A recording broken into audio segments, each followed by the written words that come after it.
ঝাড়খণ্ডের রাজগঞ্জে পথ দুর্ঘটনার খবর পাওয়া যাচ্ছে। পথ দুর্ঘটনায় মৃত্যু হয়েছে এ রাজ্যের 4 জনের, গুরুতর জখম 6 জন। মহাকুম্ভে প্রয়াগরাজ যাওয়ার পথে এই দুর্ঘটনা। দীপকের থেকে আরো ডিটেইলে জানবো। দীপক, কিভাবে ঘটলো দুর্ঘটনা, কারা কারা আহত হয়েছেন আমাদের রাজ্যে?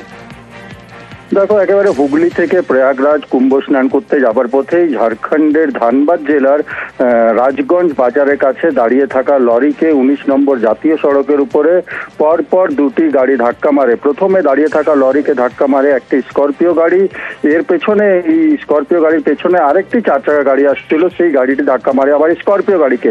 গোটা দুর্ঘটনায় 4 জনের মৃত্যু হয়েছে এবং বাকি আহত 7 জনের চিকিৎসা জন্য প্রথমে ধানবাদের PMCH হাসপাতালে ভর্তি করা হয়। সেই হাসপাতালে চিকিৎসা চলাকালীন 4 জন শিশু এবং কিশোরের অবস্থা আশঙ্কাজনক বলে জানায় চিকিৎসকরা, এবং কিশোরদেরকে ওই শিশু এবং কিশোরদেরকে